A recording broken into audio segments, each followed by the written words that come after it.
हम जिक्र कर रहे थे ईरान की, जिसको घेरने के लिए अमेरिका रणनीति बना चुका है। कैसे रणनीति बनाई और उसके सामने कौन सी कठिनाइयां पेश आ रही हैं। अमेरिका को भी मुस्लिम मुल्क चेता रहे हैं। क्या चेता रहे हैं और ईरान मुस्लिम साथियों को क्या चेता रहा है, इसी को समझते हैं आनंद से। आनंद बताइए। बिल्कुल, देखिए ईरान के साथ क्या हुआ है कि ईरान लगातार धमकी दे रहा था अमेरिका को। अमेरिका भी लगातार ईरान को धमकी दे रहा था, लेकिन इस बीच जो आता है अमेरिका को झटका लगता है और ऐसा लगता है कि ईरान की सपोर्ट में कुछ मुस्लिम देश जो है वो समर्थन में आ गए हैं। फैसले से लगता है। दरअसल मिडिल ईस्ट में बहुत सारे एयरबेस हैं अमेरिका के, उसमें से कुल 5 देश जो है वो एयरबेस को यूज करने से मना कर दिया है अमेरिका को। और अमेरिका जो है अगर हमला करता है, जैसा कि ट्रंप बोल रहे हैं कि बमबारी होगी और ऐसी बमबारी होगी कि ईरान कभी पहले ऐसा नहीं देखा होगा, तो ये जो बमबारी होगी तो ऐसा थोड़ी नहीं कि अमेरिका से डायरेक्ट होगा। अमेरिका के जो मिडिल ईस्ट में एयरबेस है वहाँ से अमेरिका हमला करेगा। तो ईरान भी वैसे ही प्लान बना करके रखा है कि अगर हमला करता है अमेरिका तो पहले मिडिल ईस्ट में जितने भी अमेरिका के एयरबेस है उसको तबाह किया जाएगा। अगर वहां से हमला होता है बिल्कुल। और अगर हमला होगा तो अब जैसे उसमें आ जाएंगे, कतर आ जाएगा, कुवैत आ जाएगा, सऊदी अरब आ जाएगा, यूएई आ जाएगा, ओमान आ जाएगा, इराक आ जाएगा। इन सभी देशों में जो है कि अगर जाहिर सी बात है अब इन देशों से हमला होगा अमेरिका का, तो जाहिर सी बात है इस पर ही हमला करेगा ईरान। तो कहीं ना कहीं इसमें मुस्लिम देश आपस में लड़ जाएंगे। और अमेरिका के तो उसमें वहाँ पे तो कुछ ही सैनिक तैनात रहेंगे। ऐसा तो है नहीं कि अमेरिका पूरा वहाँ पर अपने पूरी सैनिक तैनात करके रखा है। अमेरिका को कुछ नुकसान होगा, लेकिन जिस पर हमला होगा वो पूरी तरीके से प्रभावित हो जाएगा। दूसरी बात, इस हमले में वो अब सबको पता है कि मिडिल ईस्ट में यूएई के पास कितना तेल भंडार है, सऊदी अरब के पास कितना तेल भंडार है, कतर के पास कितना है, इराक के पास कितना है, सबके पास तेल भंडार है। अगर हमला होगा तो जाहिर सी बात है ईरान तेल भंडार को भी निशाना बनाएगा। इस कारण से ये कुल 5 जो देश थे अमेरिका को मना कर देते हैं साहब कि भाई साहब अगर आप हमला करते हैं ईरान पर तो मैं इसमें सम्मिलित नहीं होना चाहता हूँ। मेरी जगह का इस्तेमाल मत करना। मेरे जगह का इस्तेमाल मत करिए।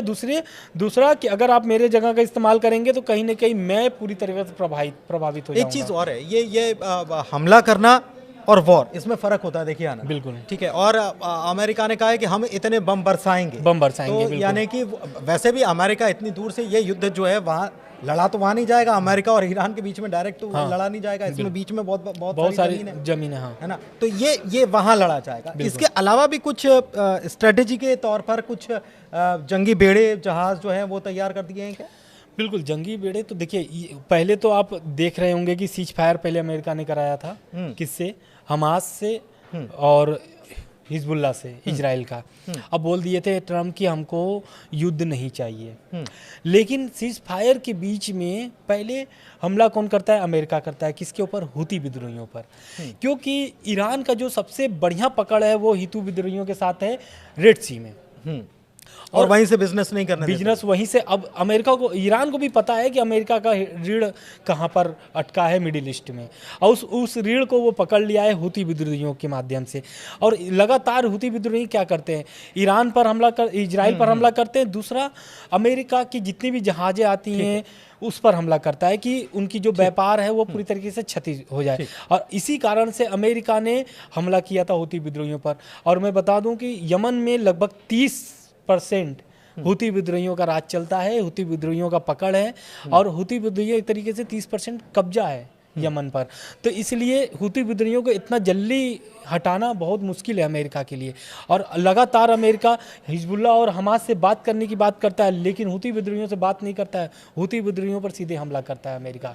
और इस बात को लेकर के ईरान कई बार बोल चुका है कि मैं हुती विद्रोहियों को कोई भी सपोर्ट नहीं करता हूँ, ऐसा। लेकिन आरोप ऐसा ही आता है कि हुती विद्रोही लगातार सपोर्ट कर रहा है ईरान का, ईरान भी सपोर्ट कर रहा है, ऐसा है। बिल्कुल। एक चीज़ और देखिए, आपको बता दें कि युद्धपोत या एयरक्राफ्ट कैरियर जो हैं उनकी तैनाती शुरू हो गई है।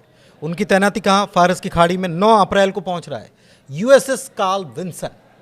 ये वही एयरक्राफ्ट कैरियर है जिसका इस्तेमाल किया गया था समंदर में ओसामा बिन लादेन को जब दफन किया गया था, पानी में डाला गया था ना, तो इसी शिप का इस्तेमाल हुआ था, USS कार्ल विंसन।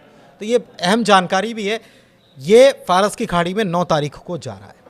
इसके अलावा डिएगो गार्सिया एयरबेस है जो हिंद महासागर में है और वहाँ से 4700 किलोमीटर के आसपास दूरी है ईरान से, और वहाँ से B-2 बॉम्बर जो हैं वहाँ तैनात कर दिए गए, वहाँ से उड़ान भरेंगे। बीच में रिफ्यूलिंग की भी व्यवस्था अमेरिका की तरफ से कर ली गई है। लेकिन ईरान ने भी अपनी तैयारी कर ली है। रूस ने कह दिया है कि हम उसके साथ खड़े हुए हैं, तो आप इसको छेड़ेंगे तो हम छोड़ेंगे नहीं। ये परिस्थितियां बन रही हैं, हर तरफ से घेराबंदी जो है वो शुरू हो गई है। लेकिन दूसरी तरफ जो अमेरिका के जो अड्डे हैं मुस्लिम कंट्रीज़ में, उनका इस्तेमाल वो नहीं कर पाएगा। कहीं ना कहीं ईरान की ये कूटनीति यहाँ पर शायद काम कर गई हो, क्योंकि तेल का धंधा साथ में करते हैं, तो फिर जब साथ में बिजनेस आप कर रहे हैं तो बिजनेस का तो ध्यान आपस में एक दूसरे का रखना पड़ेगा, वरना नुकसान तो सबका होगा। शायद ईरान की तरफ से यही कह दिया गया हो। फिलहाल इस वीडियो में इतना ही, चर्चा को यहीं समाप्त करेंगे, ज़्यादा वीडियो लंबा नहीं हो। और आपको ये वीडियो कैसा लगा, जानकारी कैसी लगी, ज़रूर बताइएगा कमेंट के ज़रिए, और हमारे चैनल को लाइक कीजिए, चैनल सब्सक्राइब कीजिए। बहुत धन्यवाद। धन्यवाद।